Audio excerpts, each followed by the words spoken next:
تعالي بقى اقولك ازاي تعملي طاجن المكرونه الفرن من غير طاجن ومن غير فرن. هنعمله في حله وعلى البوتاجاز وهيطلع احلى طاجن مكرونه عملتيه واسرع طاجن مكرونه ممكن تعمليه. انا اميره بكري. لو دي اول مره تشوفوني اعملوا لايك واشتركوا في القناه وفعلوا الجرس علشان يوصل لكم كل جديد بقدمه. يلا بينا مع بعض نشوف عملنا طاجن المكرونه في الحله ازاي. عندي حله على النار واي نوع حله، يعني انا بعملها في الالمونيا كتير وبتبقى جميله، بحبها في الحله الشاورما الالمونيا العاديه دي. وهنبتدي بقى نقطع فيها بصلة، أي تقطيعة بتحبيها تبشريها تفرميها، وشوية زيت كويسين. المكرونة عايزة زيت كويس عشان ما تتعجنش. تمام. أهم حاجة بقى إن احنا في أي تسبيكة وفي قانون صلصة كويس إن انت تكرملي البصلة كويس، وفي سنة صغيرة شعرة بين إن هي تتحرق وإن هي تكون متكرملة كويس.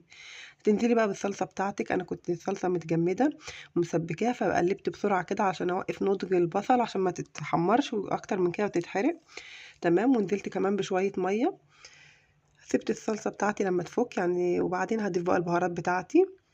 أنا ما باحبش أزوّد البهارات، أهم حاجة لمّا تيجي تعاري الحلة توطّي عشان خاطر الصلصة لمّا بتبقى متسبّكة بتطلّع ريحة كده ممكن تلسعِك. هنبتدي بقى نضيف البهارات. البهارات بتاعتنا هي إيه، بابريكا وفلفل أسود وكمون وكزبرة وملح، وباحط كمان ربع معلقة كده من السكر. أقلّب كويس أوي وهاغطّي عليها أسيبها إيه، أمّا تتسبّك كويس. برضه لازم صلصة المكرونة تاخد التسبيكة التمام عشان تدّيكِ اللون والطعم زي بتاعة المطاعم. وزي ما قُلت لكم أهم حاجة إن أنتم تكرملوا البصلة كويس أوي، وتاخدي بالِك إن في حتّة صغيّرة أو شوية وقت ثانية بين إن هي تتكرمل أو تتحرق. وكمان أول ما الصلصة بتغلي معانا غلوتين كده بنبدأ نخلي النار تكون متوسطة. لما بتوصل للمرحلة اللي انتوا شايفينها دي، شايفين بتطلع برقية جامدة زي وتقلت، فبنوطي النار عليها علشان تاخد تسبيكة كويسة، ما تلاقيهاش نشفت منك وما بقتش كويسة. تمام. هنبتدي بقى. انا ضفت هنا معلقة كبيرة كده من الفلفل الأحمر المفروم. أنا بشيله في الفريزر، قلت لكم كتير عن الموضوع ده. أنا بالنسبة لي بيبقى بديل للصلصة، ما فيهوش مواد حافظة وبيديني طعم حلو قوي. طعم الفلفل مع الصلصة بيدي طعم حلو قوي وبيتقلها كمان. كده اتسبكت معايا تماما زي ما انتوا شايفين، ولونها تحفة. تمام. عايزة اقولك امشي معايا على الخطوات هتعملي طاجن احلى من بتاع المطاعم. تمام. هتنزلي بقى بالمكرونة بتاعتك. انا حطيت على المقادير دي نص كيلو من مكرونة الفرن. وبعد كده بقى هننزل عليها بالمية المغلية. اهم حاجة المية تكون مغلية عشان المكرونة ما تتعجنش معانا. تمام. ما نزلتش بكمية المية كلها، انا نزلت بشوية كده وقلبتها كويس. وبعد كده بقى هبدأ اظبط معيار المية، اللي هو بقى ازاي، ان انا اخلي المكرونة يعني تبقى يدوب المية مغطية المكرونة. تمام. كان المكرونة باينة كتير فانا خليت، بصي هبدأ بقى انزل المكرونة يدوب متغطية بالظبط.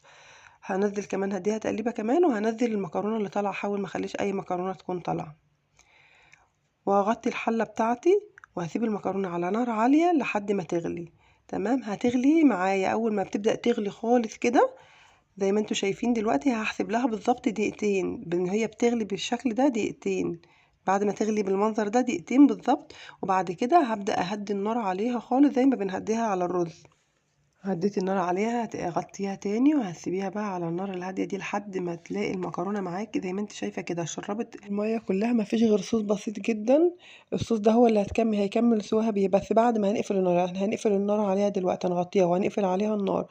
الصوص ده هيكمل سواها وفي نفس الوقت مش هتلزق في الحلة خالص. تمام. على ما هي تكمل سواها واحنا قافلين عليها النار، بقى عندنا بقى طاسة على النار حطيت فيها شوية زيت. هنزل بالكبدة بتاعتي. تمام. هوزع بس الكبدة مش هقلبها لحد ما لونها يتغير كده. واول ما اللون يتغير هبتدي بقى اقلبها، هتاخد لون برضو على الجنب التاني. اهم حاجة النار عالية عشان الكبدة تحتفظ بالمية بتاعتها، ما تنزلش المية بتاعتها. اول ما لونها يتغير كده هنزل عليها بقى بمعلقة من الثوم المفروم وهقلب تاني.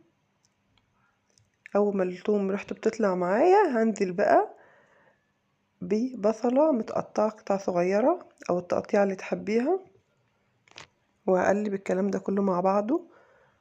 هنزل بقى بالبهارات بتاعتي، معلقة صغيرة كزبرة ومعلقة صغيرة كمون ومعلقة فلفل اسود. هي دي بس البهارات اللي انا بضيفها للكبدة. تمام كده. لو عندي بس ساعات بهارات كبدة ممكن اضيفها مع الحاجات دي. بس عندي بقى هنا حبة من الفلفل هتضيفيها. انا كان عندي الفلفل متجمد في الفريزر، تمام، لو عندك فريش هيكون افضل. وضفت كمان الملح، ما كنتش حطيت ملح، ظبطت الملح بتاعها. وهقلب بقى، اديها تقليبه كويسه، وهسيبها بقى كده لحد ما الكبده تستوي. يعني كمان كده بتاخد من 7 ل10 دقايق وهتكون استوت معايا تماما. طبعا دي كبده مش اسكندراني، دي كبده ببصل، واحنا ماشيين على مبدأ كتر البصل يا لمبي والفلفل كمان.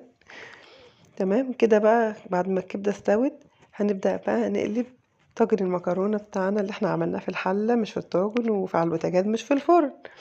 هنخبط على الحله كده خبطتين ونستنى ثانيه كده عشان هي بتنزل ببطء. تمام.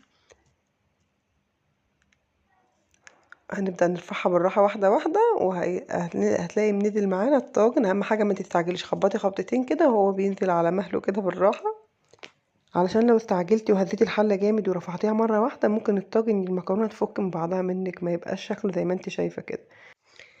هنبتدي بقى ننزل بالكبدة بتاعتنا كده على الطاجن وهنوزعها زي ما انتوا شايفين كده. وللتزيين رشة بصل اخضر كده متقطع صغير على وش المكرونة، على وش الكبدة. وجهز معانا اسهل طاجن مكرونه ممكن تعمليه، مستويه كويس جدا، مش معجونه ومش ناقصه سوا.